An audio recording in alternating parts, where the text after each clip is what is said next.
Hi. దా దా దా దా దా దా దా దా దా. ఏమిటండి పట్టపగలే తలుపు మూస్తున్నారు? రాత్రిపూట తలుపులు మూసే అవకాశం నువ్వు ఇవ్వటం లేదుగా. ఆ రోజు మీ తొందరపాటు వల్ల ఎప్పుడు మీరు నా దగ్గరకు వచ్చినా ఏదో చెప్పలేని భయం వేస్తోంది. గుండె దడగా ఉంటుందండి. I'm sorry. ఆ రోజు పశువులా ప్రవర్తించాను. Really I'm very sorry. Sorry చెప్పాల్సింది నేను. భర్తగా మీరు చెప్పింది కాదనే హక్కు నాకు లేదు. కానీ నా ఆరోగ్యం చక్కబడేదాకా మీకు దూరంగా ఉండే అవకాశం ఇమ్మని ప్రార్థిస్తున్నాను. ఈ విషయం అక్కేలికి చెప్పలేక ఎన్నో అబద్ధాలాడి వాళ్ళని నమ్మించానండి. నాకు గొప్ప శిక్షే వేశావు. బాధపడుతున్నారా? బాధే మరి. భార్య దగ్గరికి రాకపోతే భర్తకు విరహ బాధే.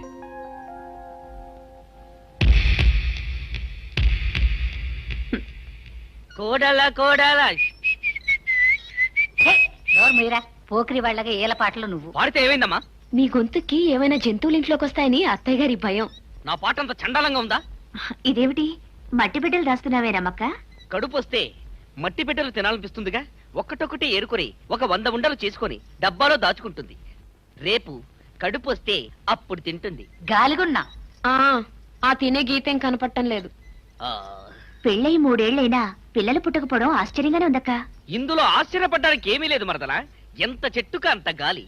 తొందరలోనే పుడతారు. ఇల్లంతా గంతులు వేస్తూ తిరుగుతుంటారు. చచ్చా, నేను ఆ ఉద్దేశంతో అనలేదండి. మా వదినికి పిల్లలు పుట్టకపోతే మన పక్కూర్లో ఉన్న సత్యమ్మ తల్లి గుళ్ళో ఉట్టి కట్టింది. అంతే, నెల తిరగకుండానే నెల తప్పింది. అవునమ్మా, సత్యమ్మ తల్లి సత్యం ఉన్న దేవతే. అక్క కూడా అక్కడే ఉట్టి కట్టొస్తే బాగుంటుందని నా ఉద్దేశం అత్తయ్య గారు. అయ్యో, నాకు ఈ ఆలోచనే తట్టలేదు. మీరు నలుగురు వెళ్ళి కట్టండి అమ్మా. మీలో ఎవరు కడుపు పండినా మన ఇంట్లో వారసుడు పుడతాడు. వారసుడు అంటున్నావేటమ్మా? పెదబాబు, వీళ్ళు నలుగురు సత్యమ్మ తల్లి గుళ్ళో ఉట్టి కట్టడానికి వెళ్ళాలి. బండి ఏర్పాటు చేయి. అలాగే. వీళ్ళు నలుగురు వెళ్లి ఉట్లు కట్టడం కంటే నేను నలుగురు వెళ్లి ఉట్లు కడితే వెరైటీగా ఉంటుందేమో. ఆడాళ్ళ మధ్యలో నువ్వు ఎందుకు వెళ్ళు? అవమాన భారంతో నిష్క్రమిస్తున్నానమ్మా. పదండ్రా.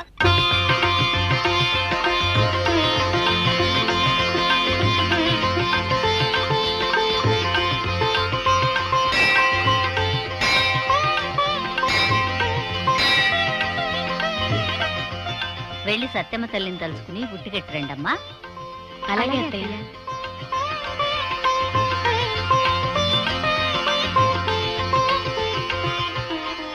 ఏమ్మా, నువ్వు అన్నపూర్ణ కోడలివా? అవును.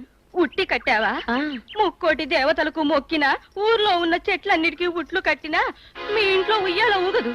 ఎందువల్ల? నాగదోషం ఉంటే నలుసైనా పుట్టదు. నాగదోషమా?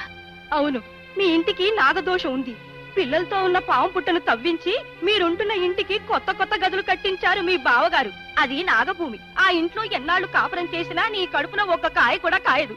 చాలే, పెద్ద తెలుసున్నట్టు చెప్తున్నావు. పడగొట్టింది పావుల పుట్ట కాదు, చీమల పుట్ట. పాముల పుట్టే. రమా!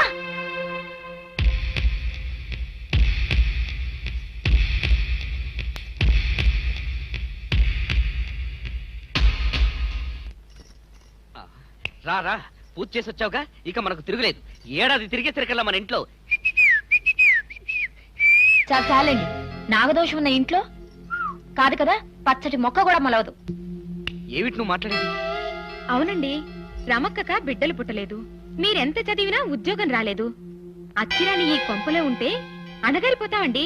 పట్నం వెళ్లి కొద్ది రోజులుందామండి, మన గీత మారొచ్చు. ఏమిటి? టెంపరీగా అంతే.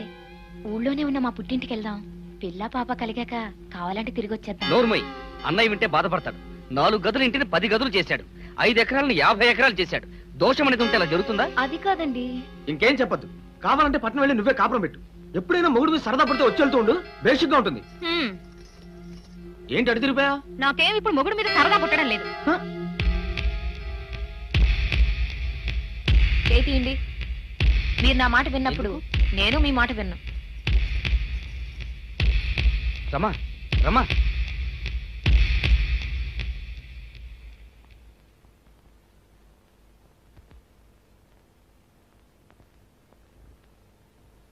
విషబీజాలు మొలకెత్తడానికి నా తమ్ముళ్ళ మట్టి బుర్రలు కావు. పొద్దుపోయింది, వెళ్ళి విశ్రాంతి తీసుకో. ఎంత సారవంతమైన భూమైనా బీజం వేసాక మొలకెత్తడానికి కొంచెం టైం పడుతుంది బావగారు.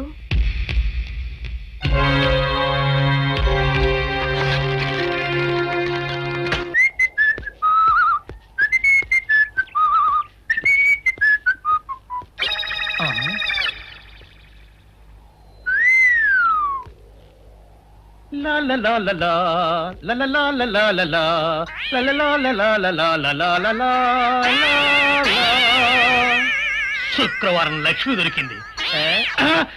ఛీ! పోలీసు వాళ్ళు మనకి సిగ్గేంటి, ఏమైనా తీసుకోవాలి. సత్యం ఎస్ఐ గారు ఇటు వస్తున్నారేంటి? అడుగు వస్తున్నాడు ఉల్లిపాయగాడు. ఇవాళ వాడి దురద నా సరదా రెండు తినాలి. దా దా ఉల్లిపాయ, ఇవాళ నీ సంగతి అటో ఇటో తేలిపోవాలా. ఆ రోజు ఏమని తిట్టావరా సావుకారు, పైగా ఏమి ఎరగనట్టు ఈ నిర్పిస్తావా? అయ్యి బాబు, నేను తిట్టేటువంటి బాబు, నన్ను వదిలిపెట్టండి. నేను హీరోయినేనండి. ఆ రోజు కూడా నన్ను ఇట్టే సాగుకుని అనుకుని సితక బాదారు. ఆ డబ్బులు ఇంకా మానలేదు. దాటేస్తారండి, తింటాడు బాబు. నువ్వు ఏరయ్యవైతే నీకు ఈ సిల్క్ చొక్క ఎందుకురా? బుద్ధి కట్టి తినేసుకున్నాను. అలాగా చెప్పావు కాబట్టి సరిపోయింది, లేకపోతే పంబ రేగిపోయేది. పో ఏమండ కనపడప్పుడే కొట్టడం బాగోలేదండి. గాడిద. ఈ ఎస్ఐ సన్యాసరావుతోనా? ఆ వచ్చేవాడు తప్పకుండా షావుకరి. ఇవాళ ఈ లాఠీ అయినా ఎరగాలి, వాడి నడ్డే ఎరగాలి, అంతే. దండలేండి ఎస్ఐ బాబు గారు. దండాలకి దండలకి లొంగేవాడిని గాను, డబ్బుకి దస్కానికి లొంగేవాడిని గాను. ఇవాళ్ళని కాదో చేయడం ఖాయం. ఆ రోజు నన్నే తిట్టిపోతావరా పిచ్చి కొంచెం. నేను మిమ్మల్ని తిట్టడం ఏంటండి? ఇతనే ఆ రోజు నన్ను సితకబాదారు. మళ్ళీ నేను ఎప్పుడు తిట్టాను మిమ్మల్ని? అంటే నువ్వు ఏరైనంటావు, అవునండి. నన్ను నమ్మమంటావు. ఎస్ఐ సన్యాసరావుని ఇప్పుడే వెళ్ళాడు ఏరయ్య. మళ్ళీ నువ్వు ఏరైనంటే నమ్మడానికి నేను వెర్రి పినుగును అనుకున్నావా? రే, పోలీసు చోటుతో పెట్టుకుంటే పొడి పొడి పొడి పొడి అయిపోతావు, కంది పొడి అవుతావు, కాఫీ పొడి అయిపోతావు, పెసర పొడి అయిపోతావు, పొడి పొడి పొడి. నువ్వు ఏరైవా? అవునండి. మరి వాడు సావుకారు. సావుకారా? అసలు మీరిద్దరు ఒకే రకంగా ఎందుకున్నారా? నన్ను కనిపించాక నన్ను కనిపించాక నన్ను కనిపించాక అసలు వీళ్ళిద్దరూ ఒకే రకంగా ఎందుకున్నారబ్బా? వీళ్ళ జన్మరహస్యం ఏమైంటుంది? స్పీ బారా, తాత గుంతలా ఉంది. బారా బా, మా బాలెక్కడమ్మా?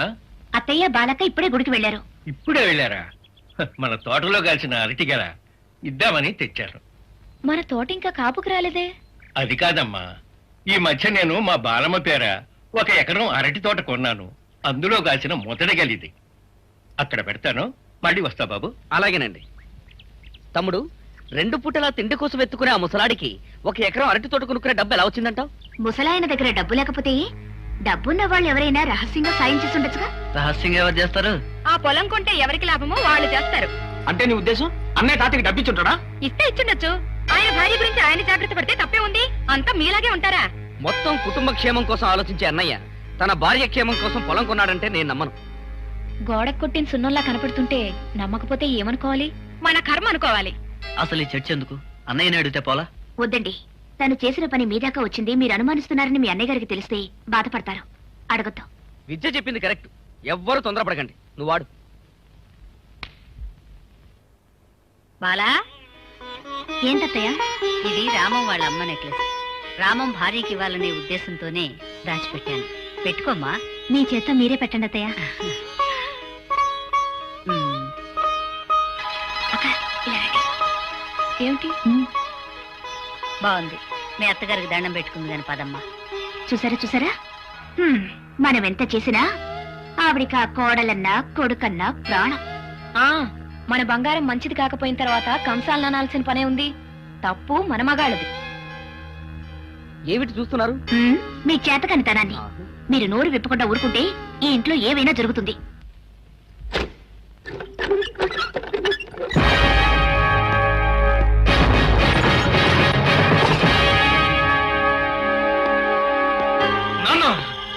నీకు కన్నవాడి కన్నా ఆ కానివాడే ఎక్కువయ్యాడా? నిన్ను నన్ను 10 మందిలో అవమానించిన కుటుంబానికి నా చెల్లెల్నిచ్చి పెళ్లి చేస్తావా?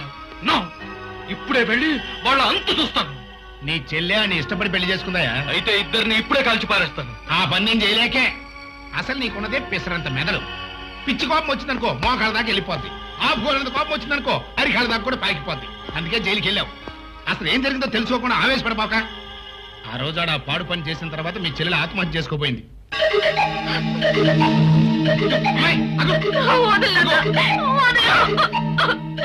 నన్ను చావలే నాన్న. సంతోషించాలి. ఇప్పటికే జరిగిన అవమానంతో నా గుండె కుతకుతలాడిపోతూ ఉంటే ఇప్పుడు నువ్వు చచ్చి నా కడుపులో చిచ్చు పెడతావు అంటే నువ్వు చచ్చావంటే ఆ రామంగాడు అనుకున్నది సాధించినట్లే. అలా జరగడానికి వీల్లేదు.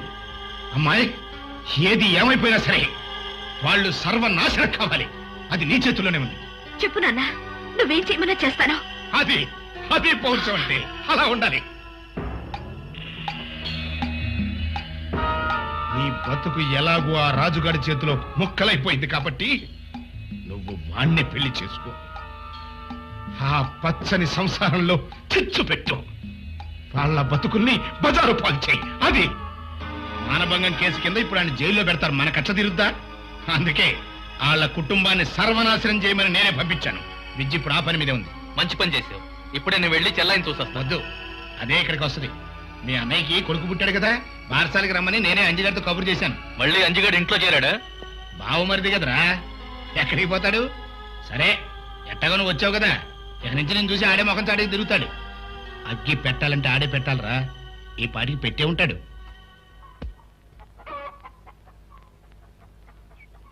రా బాబాయ్ రా. అంజిబాబు కాళ్ళకు నీళ్ళు ఇవ్వండమ్మా. ఇవి ఇక్కడ నిలబడి కాళ్ళు కావులే, కడిగే అవసరం లేదు. ఏమిటిలా వచ్చావు? నువ్వు మమ్మల్ని మర్చిపోయినా మాకు రాక తప్పుతుందా? నీకు మేనల్డ్ పుట్టాడు తెలుసు కదా, వాడికి వాళ్ళ నామకారణం. నిన్ను రమ్మన్నారు. నేను రావాలనుకుంటే పిలిచే పద్ధతి ఇదేనా? అడ్డమైన వాళ్ళొచ్చి ఎలా పడితే అలా పిలిస్తే నేను రాను. ఇంకా ఎలా పిలవాలి? అమ్మా తల్లి నీ కాళ్ళకు మొక్కుతాను అని పిలవాలా? కాళ్ళు మొక్కనవసరం లేదు, కాస్త సంస్కారం కావాలి. మర్యాద మన్నన తెలుసుండాలి. విద్య, ఏమిటా మాటలు? ఇంటికొచ్చిన మేనమావతో అలాగేనా మాట్లాడటం? ఏమిటత్తయ్య మీరనేది? ఈ ఇంట్లో అడుగు పెట్టడంట, ఎవరి మీద మర్యాద లేదంట, ఎవరిని పిలవడంట, ఈ ఇంటి కోడలు మాత్రం రావాలంట. ఏమిటత్తయ్య ఈ మాటలు? ఎవరి అర్థాలు వాళ్ళకుంటాయి విద్య. మెట్టినింటి వాళ్ళని పిలవలేదనే సాగుతూ పుట్టింటి పిలుపును తిరస్కరించడంలో నీకేం అర్థం ఉందో, మమ్మల్ని పిలవటానికి మనస్కరించకపోవటానికి ఈయన అర్థం ఈయనకుంటుంది. మీరేమైనా చెప్పండి బావగారు, అత్తింటిని గౌరవించిన వాళ్లే నా వాళ్ళు. గౌరవించకపోతే కన్న వాళ్లైనా కాని వాళ్లే. రండి తమ్ముడు గారు రండి, మీరు తప్పకుండా రావాలి. అంతకంటే దిగితే మన పరువుకే నష్టం. తర్వాత నీ ఇష్టం. వస్తా. నిజంగా విద్య మన ఇంటి కోడలు కావడం మన అదృష్టం బాబు. అవునమ్మా, ఆ అదృష్టంతో నువ్వు తరించావు, మన ఇల్లు తరిస్తుంది. విద్య, ఎందుకు అలా ఉన్నావు? ఏమీ లేదండి. అరే, ఏడుస్తున్నావా? ఏమైందని? ఏమీ కాలేదు. మా వదిన గుర్తొచ్చింది. తల్లి లేని నన్ను తల్లి పెంచింది. అలాంటిది ఇంతకాలానికి ఆమె తల్లి అయితే నేను వెళ్ళి చూడలేకపోతున్నాను. భర్తగా మీకే సుఖం ఇవ్వలేకపోతున్నాను. కన్నబిడ్డగా పుట్టింటి వాళ్ళ కోరిక తీర్చలేకపోతున్నాను. నాలాంటిది బ్రతకడం అనవసరం. అదేం మాట? కావాలంటే నువ్వు వెళ్ళి మీ వదిన్ని చూసిరా. భర్త పక్కన లేకుండా ఆడపిల్ల పుట్టింట్లో అడుగు పెట్టడం అమర్యాదండి. వెళ్తే ఇద్దరం కలిసే వెళదాం. పోన్లేండి, మా వదిన్ని పిల్లాన్ని చూసే అదృష్టం నాకు లేదు. అంతే. అంత బాధ ఎందుకు? కావాలంటే ఇద్దరం వెళ్ళి కాసేపు ఉండొద్దాం. పద. వాళ్ళు మాట వరుసకైనా బావగారిని పిలవనప్పుడు మనం ఎలా వెళ్తాం? కుదరదులేండి. అన్నయ్యని పిలవనంత మాత్రం మనం మానేయాల్సిన అవసరం లేదుగా. అన్నయ్యని పిలవలేదు కనుక అన్నయ్య వెళ్ళడు, మనల్ని పిలిచారు కనుక మనం వెళ్దాం. అంతే. వెళ్ళి బట్టలు మార్చుకురా. థ్యాంక్స్ అండి, ఇప్పుడే వస్తా. మా వదిన నన్ను చూస్తే ఎంత హ్యాపీగా ఫీల్ అవుతుందో. వద్దండి, బావగారికి తెలిస్తే. తెలియాల్సిన అవసరం లేదు. ఏం చెప్పాలో నేను చెప్తాను, నువ్వు బయలుదేరు.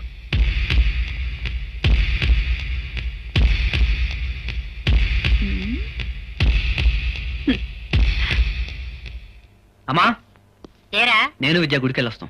అలాగే. వెళ్ళొస్తాం అత్తయ్య. మంచిదమ్మా. అన్నయ్య, మేము గుడికెళ్ళి వస్తాం. అలాగే వెళ్ళండి. వస్తాం బావగారు. మంచిదమ్మా. అయ్యో, చెప్పులు మర్చిపోయారండి, వేసుకొస్తాను. త్వరగా రా.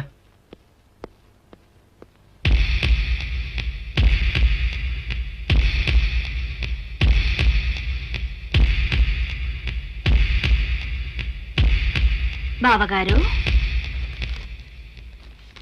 ఏమిటమ్మా? అబద్ధం ఆడినందుకు మీ తమ్ముడిని క్షమించండి బావగారు. మీ తమ్ముడు నన్ను తీసుకువెళ్లేది గుడికి కాదు, మా ఇంటికి. నా ఛాలెంజ్కి నేను దగ్గరవుతున్నానా బావగారు? నా ప్రోగ్రెస్ ఎలా ఉంది? ఏమిటి అలా చూస్తున్నారు? మాట్లాడండి. గౌనకు నిప్పంటించుకుని చిందులేసి నా ఆట ఎలా ఉందని అడిగే చిన్నపిల్లలా కనిపిస్తున్నావమ్మా. నిప్పు నాకు పెట్టుకునేంత పిచ్చిదాన్ని కాదు. ఎక్కడ పెట్టాలో అక్కడ పెడతాను. ఎక్కడ పెట్టినా ఆ నిప్పు నీకే అంటుకుంటుందని ఆలస్యంగా తెలుసుకుంటావు. వెళ్ళిరా.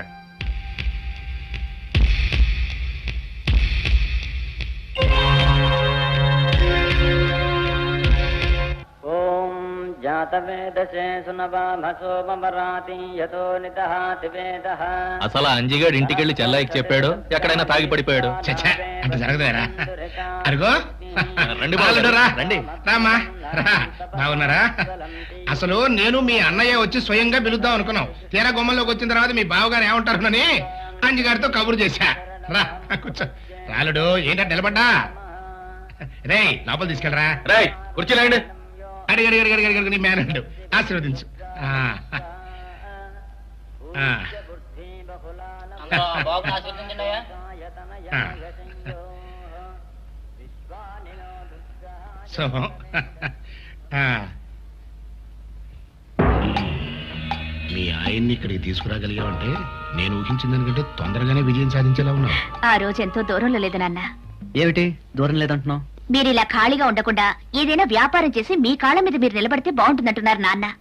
అందుకే ఆ రోజు ఎంతో దూరంలో లేదని చెప్తున్నాను. అవునండి, మా ఇంట్లో మా పెద్దన్నకి తప్ప పొలం పనులు ఎవరికి రావు. అంచేత మేము ముగ్గురం కలిసి ఏదైనా వ్యాపారం చేద్దామని ఆలోచన ఉంది. సింగిల్ ముక్కలో చెప్పాలంటే ఏదైనా మంచి పని చేయాలనుకున్నప్పుడు ఇలా ఆలోచిస్తూ కూర్చోకూడదయ్యా. వెంటనే బిజినెస్ లోకి దిగిపోవాల్సిందే.